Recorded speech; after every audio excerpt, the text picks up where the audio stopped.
Julie, thank you very much. The death toll of American troops killed in Afghanistan in October now stands at 55, making it the deadliest month in the Afghan war. The growing violence and political turmoil presenting real challenges for the road ahead. Malou, foreign policy analyst with the Cato Institute, joins us this morning with more on what's happening in Afghanistan. A lot of tough choices that are going to have to be made. Thanks for joining us this morning. Thank you. We've been talking this week about, it seems like every day we have a new attack, and unfortunately they seem to be involving more and more Americans. First of all, why the uptick in violence now? I think what we're seeing is a slow expansion of the Taliban insurgency, partly as a result of the corruption endemic within Hamid Karzai's regime in Afghanistan. Also, what we see is an increased Taliban violence across the border in neighboring Pakistan. And actually what we're witnessing right now is a local and regional ethnic Pashtun population fighting against what they perceive to be a foreign occupation of their region. So it's actually been sort of a slow expansion of the insurgency from what it once was in 2001, 2002, into what it's metastasized into today. And do you expect this to continue? The Taliban has come out and said, look, we're just basically going to put as many attacks out there as we can leading up to these elections. The re-election now coming up soon. Exactly, right now, right? The insurgents are trying to delegitimize both the occupation forces and also the regime of Hamid Karzai in Afghanistan. And one way to do that is to try and undermine security and show that the government of Afghanistan and coalition forces are unable to provide security. This is sort of the same conditions we saw in the 1990s, where as a result of chaos and anarchy, the Taliban offered themselves as a righteous alternative to the bloodshed. And that's sort of what we're seeing today, especially in the southern and eastern portions of the country. So it puts the U.S. in a tough position. And before we get to whether or not more troops should be sent over there, dealing with the troops that are there now, they've already been reassigned in a couple of different ways to try to combat this.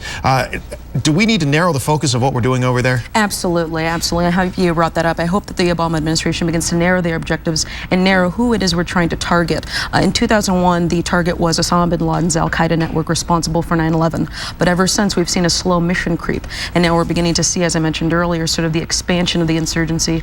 Many of these indigenous fighters who have no international agenda, no means or will to attack the United States, now fighting against U.S. and Western forces. So again, hopefully we can focus on trying to peel certain tribes away from the Taliban insurgency. But again, we don't want to have our presence there in perpetuity. Yeah, and it seems like the troops that are there seem to say, look, we're going for small victories right now. Obviously, it's a huge war. You know, small victories only get you so far. The big question for the president now is, do we need to commit more troops to this region? General Stanley McChrystal says, look, we need another 40,000 troops plus to be able to do this. The president's going to have his roundtable meeting with his chiefs of staff on Friday.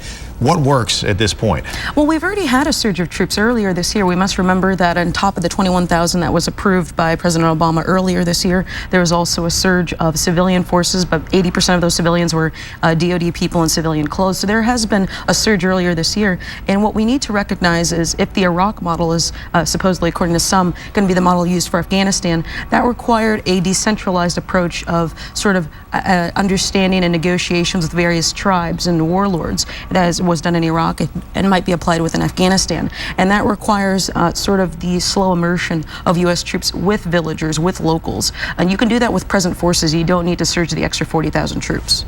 As far as the U.S. is concerned, is this a winnable war in Afghanistan? Sadly not, and we really need to begin to narrow what are the terms of victory are and what is winnable and what is success. There will not be a definitive victory in this war.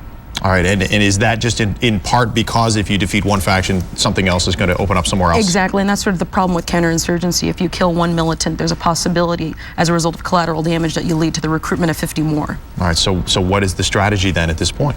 I think the strategy right now is hopefully a focus more on counterterrorism, going after the al-Qaeda cells in neighboring Pakistan. And for that, you don't need a large-scale state-building presence in Afghanistan. You don't need to create a legitimate host nation government. You don't need to pave roads. You don't need to build irrigation systems. This is something that's been, again, a slow mission creep of nation building, which is not what the American public was sold in the beginning of the war, sort of war on terror. All right, some tough decisions have to be made here in Washington. Malou with the Cato Institute. Thanks for joining us.